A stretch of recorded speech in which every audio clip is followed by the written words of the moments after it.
Condes e condenas, bem-vindos ao Condado, eu sou o Igor, já convido você a deixar seu like aí se você gostar do nosso conteúdo, seu dislike se você não gostar do nosso conteúdo, curtir, compartilhar e comentar também esse conteúdo, além de se inscrever no canal, é muito importante se inscrever no canal. Hoje nós vamos fazer um quadro diferente, nós estamos iniciando um quadro que vai ser um quadro de perguntas e respostas. Todas as perguntas que você responde aqui vão ter sido tiradas do nosso Instagram, que é @CondadoRPG. Se você não segue a gente ainda lá, corre lá e dá uma seguida na gente. A gente abre caixinhas de pergunta todos os dias.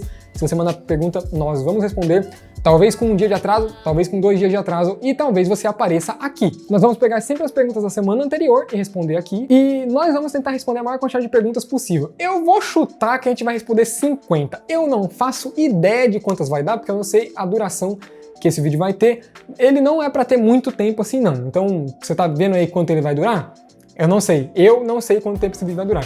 E eu não sei quantas perguntas vão ter que ser respondidas. Então você agora já sabe quantas perguntas foram respondidas e eu não, porque tá escrito no título do vídeo. Mas vamos ver quanto que a gente consegue responder. Eu espero que pelo menos 30.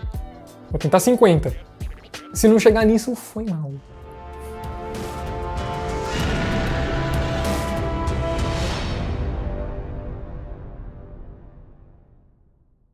Quero montar meu livro de regras de RPG, dicas. Só pega alguma coisa que alguém já fez. A não ser que você seja... A não ser que você seja game designer, mas eu acho que você não é, porque se você fosse, você não estaria aqui pedindo dica pra gente. Eu também não sou game designer, e eu provavelmente não me arriscaria a montar um livro, quer dizer, livro de regras talvez não. O livro de cenário, sim. O cenário é outra coisa. Livro de regras, sistema, não. Melhor deixar isso pra quem estudou esse tipo de coisa e tal. Se você quiser montar o seu livro de regra, melhor dizendo, tem uma dica. Estude game design. O que fazer quando 2 jogadores da minha mesa não se entendem? Se você é um mestre, eu tô supondo que você é um mestre. Se você for um jogador, é um pouco complicado. Se você for um mestre, eu acho que eu diria que você deveria tentar gerenciar esse conflito. Se você não se sentir capaz de gerenciar esse conflito, aí você tem poucas opções além de tirar um deles da mesa ou só parar com a mesa no total se forem poucas pessoas, não sei qual que é a sua situação específica. Mas para gerenciar esse tipo de conflito, quando 2 jogadores realmente não se entendem nunca, principalmente fora da mesa, é uma coisa que vai um pouquinho além só do RPG. Você tem que resolver o conflito de fora da mesa, porque senão é pouco provável que as pessoas não levem pra dentro da mesa, né? Como começar no mundo do RPG? É só seguir o canal Condado aqui no YouTube, e se você tá aqui, provavelmente é isso que você tá fazendo já, e seguir @CondadoRPG no Instagram também. Nós respondemos caixinha de perguntas como essa todos os dias, e você vai ter várias dicas incríveis de como começar a jogar o seu RPG. Ideias para o inferno, please, criaturas e lugares. Brasil. Nunca joguei RPG de mesa, me recomenda algum? Eu recomendo que você jogue D&D, é um sistema que vai ser mais fácil de você encontrar conteúdo pela internet, como praticamente todo o conteúdo nosso aqui do Condado é mais ou menos voltado para D&D e de quase todos os outros lugares, e vai ser mais fácil de você encontrar mesas para jogar também. Então, D&D. Tem dicas de interpretação para quem acaba fugindo muito do alinhamento do personagem. Eu tenho uma ótima dica para quem acaba fugindo muito do alinhamento do personagem, que é não utilizar o alinhamento. Nós somos estritamente contra alinhamento aqui no Condado. Alinhamento é uma regra ultrapassada, não é necessário utilizar alinhamento. Você tem uma possibilidade muito maior de interpretação de personagem, de construção de caráter e personalidade do seu personagem se você não estiver utilizando alinhamento. Alinhamento é uma ferramenta muito boa para jogadores iniciantes que estão começando no jogo, para eles saberem dentro do que eles podem ficar limitados ali, dentro de qual caixa eles vão se enquadrar, para não ficar muitas opções, para ele não se perder, mas depois de um tempo acaba sendo uma caixa limitadora, ela limita o seu personagem ao invés de poder expandir aquela interpretação. Então a dica é não use alinhamento. Diga uma boa campanha para one shot. Ten Candles. Eu sempre recomendo Ten Candles. Ten Candles é uma ótima campanha aventura para one shot. Não é uma campanha, né? É uma aventura one shot. É um sistema one shot, um sistema com velas, é um sistema dark, é um sistema de terror e horror pessoal, é um sistema de suspense, é um sistema onde os jogadores também narram cenas e o mestre narra cenas e as velas vão se apagando. E é muito legal, eu recomendo. Existe vampiro em D&D? Sim, existem vampiros em D&D. Eles são monstros, você não pode jogar como vampiro. Essa é uma pergunta que eu vejo em todos os lugares o tempo inteiro. Você não pode jogar como vampiro, apesar de que tem uma Nerta de Arcana que saiu em algum momento agora aí, dos meses atrás aí, que você pode jogar como um meio vampiro, que é um Vampire, e acho que tem essa raça também no Planeshift Zendikar, se eu não me engano, que é um dos planos de Magic, mas ele é um meio vampiro, então é uma coisa meio esquisita, você não pode jogar como vampiro, mas existem vampiros, inclusive provavelmente o vilão da melhor aventura de D&D quinta edição até agora, que é Curse of Strahd, ou considerado por muitas pessoas assim, é um vampiro, spoiler. Então, sim, existem vampiros. 6 jogadores nível 8 contra um boss nível 12 é dificuldade mortal. Provavelmente o seu boss vai morrer no primeiro turno, mas não é dificuldade mortal, não. Bom, pro boss sim, pros jogadores não. Eu não sei em relação a quem você fez a pergunta, mas pros jogadores não. O que fazer com players que querem que tudo aconteça a favor deles? Esses guris me irritam. Bom, isso depende um pouco. Se ele só quer que a coisa aconteça a favor dele porque, tipo assim, todo mundo quer que as coisas aconteçam a favor dele, isso não é um problema. Agora, se a pessoa fica com birra, é muito chata, não aceita quando as coisas acontecem contra, aí, pô, acho que vale a pena você chegar na pessoa e falar assim, querido, você... ou querida, não sei. Você tá exagerando um pouquinho, assim, não vai dar sempre certo. E se desse sempre certo, o jogo não teria tanta graça. Eu acho que esse é o ponto, assim. Na verdade, no geral, a vida não teria tanta graça se tudo desse certo, eu acho. Questão de filosófica aleatória. Qual a melhor armadilha para ser resolvida? As físicas ou as histórias armadas? Eu não entendi a pergunta. Pula, foda-se. Você acha que misturar no álcool ao jogo pode prejudicar em algo? Claro, sempre tomando cuidado por conta do Covid e por ser presencial. Depende, se você quiser uma mesa séria, provavelmente não vai ser muito legal. O álcool não vai ajudar muito. Se você quiser uma mesa de comédia, se você tá jogando tipo Fiasco, aí eu acho que pode ser legal. Pra quem gosta. Acha a maldade criar um boss vampiro que sempre vai matar os mais fracos primeiro? Até tara com vampiro é impressionante. Não, eu não acho que é uma maldade, porque vampiro é uma criatura inteligente. Se você pegar uma criatura burra, tipo um cubo gelatinoso, e focar exatamente os melhores alvos propositalmente, aí é sacanagem. Agora, uma criatura inteligente, saber quem são os mais fracos e atacar eles primeiro, não. Na verdade, faz todo sentido. Em corredor escavado por anões, tatu caminha dentro?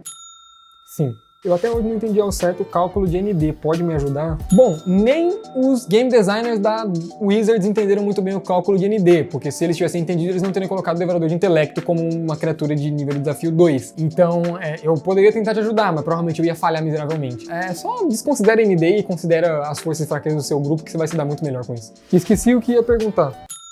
Tenta lembrar aí, cara. Eu sou bom em criar personagens, mas os nomes são sempre muito chatos. Pode ajudar? Eu costumo utilizar uma regra meio que de idioma pra criar nome de personagens, então eu meio que considero que anão é alemão, dracônico é latim, o élfico é francês, alguma coisa do tipo, e vou mais ou menos nessa direção. Se eu não fizer isso, você tá falando de nome de fantasia, uma coisa que me ajuda muito a criar nome, principalmente de NPC, às vezes quando eu tô com várias anotações, eu pego o começo de uma palavra e o final de outra. Sempre funciona. Você pode tentar fazer isso agora, vai funcionar com qualquer palavra. Não qualquer palavra, mas quase qualquer palavra. É bem útil. Lembrei a pergunta. Como inverter a entropia? 5 pessoas no nível 7 contra um inimigo que eu criei que possui nível 20. Eles dão conta? Olha, a primeira coisa que eu vou dar a dica aqui, porque já é a segunda pergunta nesse Q&A aqui que a gente tá fazendo, que fala sobre criar personagens, nível... Criar ficha de personagem pra enfrentar jogador geralmente não dá certo, porque é muito difícil de equilibrar. Geralmente não, sempre, personagens de jogador não foram feitos pra enfrentar outros personagens de jogador ou grupo de personagens de jogador. Então, um personagem de nível 20, é muito difícil saber se ele vai conseguir lidar com 5 personagens de nível 7, ou se ele vai dar TPK muito fácil. Provavelmente é o caso. Na verdade, independentemente da classe, ele vai derrubar um jogador de cada vez, cada rodada, cada ação que ele fizer, ou cada ataque ele vai derrubar um personagem. Então, eu não aconselho fazer esse tipo de coisa, não. Top 3 culturas reais para adaptar para uma campanha de D&D. Tentando pegar aqui no senso comum, aqui no sentido geral, que as pessoas têm da palavra cultura, acho eu que cultura arábica, chinesa e provavelmente...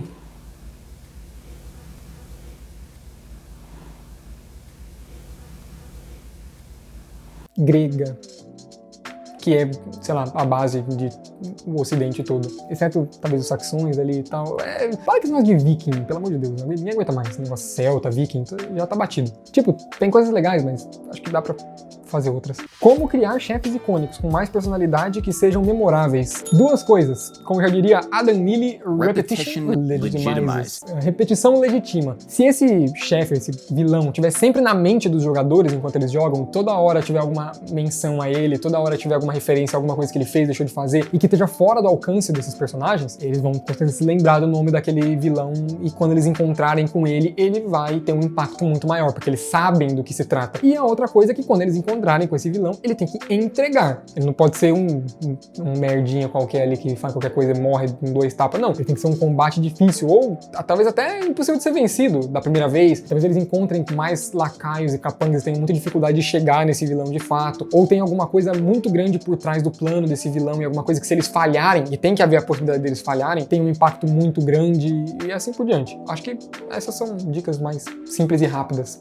a respeito disso. O que você acha dos RPGs do Jovem Nerd? Eu acho muito legais, acho eles muito bem feitos, muito bem editados, a qualidade deles é muito boa, apesar de que tem um problema ali que talvez algumas pessoas não gostem, porque ele é um jogo roteirizado, né? Então ele tem essa questão ali que talvez ele não seja exatamente um jogo de RPG. Eu sei que algumas ideias surgem na hora, eles adaptam ali, mas eu sei que algumas pessoas não vão gostar muito disso. As pessoas às vezes não gostam tanto de jogos de RPG quando eles sabem que não são jogos de verdade. Mas, malandragem nos dados por trás do escudo do mestre pode, né? Nós temos um vídeo aqui no canal falando só sobre isso, então se você quiser saber qual é a minha ou a nossa opinião aqui do Condado sobre esse assunto, você pode dar uma olhada lá nesse vídeo que vai aparecer aqui. Mas de forma resumida, depende.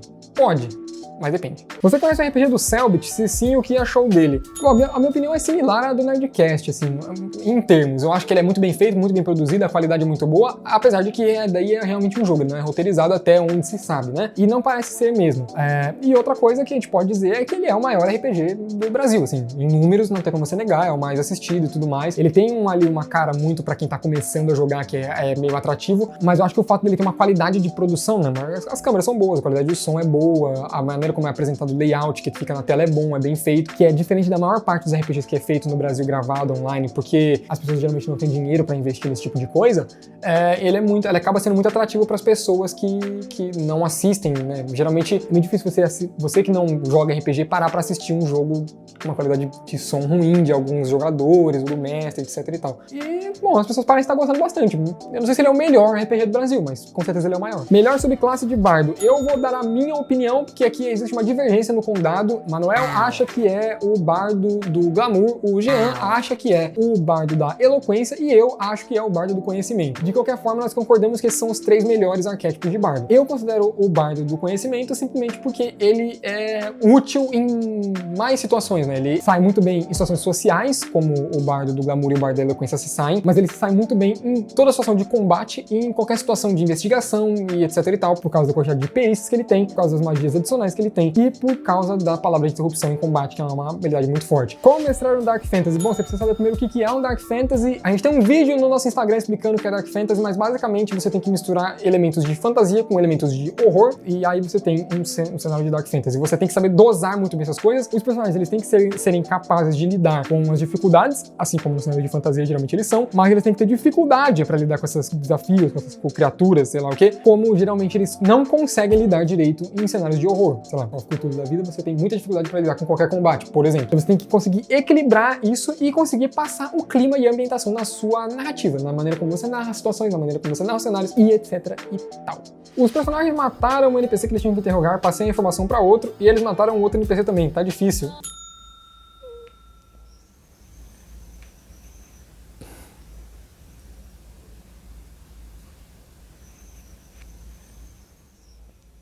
Como calcular melhor a dificuldade dos combates? Às vezes acho o sistema de D&D, de CD do D&D meio falho.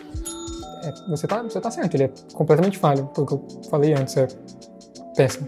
Qual a sua classe favorita? Meu é bárbaro. Meu é bardo. Com um pezinho pra ladino. Melhor arquétipo pra monge. Monge dos 4 elementos. E provavelmente o monge... boa pergunta. O melhor arquétipo pra monge, provavelmente o monge da palma aberta lá, ou o monge do sol. Um dos dois. Qual o melhor lugar pra fazer uma ficha decente? Na mesa. Dicas pra jogar no sistema de Call of Cthulhu. Você lê o livro, monta a ficha e joga. Minha personagem sabe tocar violão, então comprei um violão pra interpretar. Fiz certo? Sim. Como fazer um papel de um tanque? Geralmente as pessoas acham que para fazer o papel de um tanque você tem que ter um monte de pão de vida e ficar lá na frente parado, que os bichos vão automaticamente bater em você e aí você tá tancando. E, bom, tecnicamente você tá tancando, mas na verdade geralmente um tanque ele vai ter algumas habilidades de taunt, né? Ou habilidades que vão fazer com que seja mais benéfico pra criatura acertar ele do que os seus aliados. Ou ele vai literalmente, né, tirar um X1 com aquela criatura durante um tempo, até os seus aliados se posicionarem, enfim. Tem algumas opções diferentes de tanque. Se você já jogou MMORPG, você sabe como é que funciona. Se você nunca jogou, bom, é mais ou menos por aí. Então, pra fazer o papel de um tanque, você tem que conseguir fazer com que os inimigos sejam obrigados a bater em você. Mais do que só ter ponto de vida e maceá-lo. Bom, então é isso. Acho que são essas perguntas. Algumas que a gente não respondeu são muito longas, outras são muito curtas, umas são muito idiotas, algumas eu sou muito idiota pra responder. Então, ficamos com o número total de... Show de bola, espero que tenha sido um bom número, não faço ideia de quantas perguntas a gente respondeu. Pro vídeo de hoje é só, semana que vem tem mais, e se você gostou, de novo, eu peço pra você deixar seu like, seu dislike se você não gostou por algum motivo, ou se é porque a resposta da sua pergunta foi insuficiente pra você. E se você quer aparecer aqui no vídeo também, quer que suas perguntas sejam respondidas aqui no vídeo, você manda lá pro nosso Instagram, que vai aparecer aqui em algum lugar, e você talvez apareça aqui, talvez não. Então escolha sabiamente suas palavras. Por hoje é só, e até a próxima, pessoal. Fui!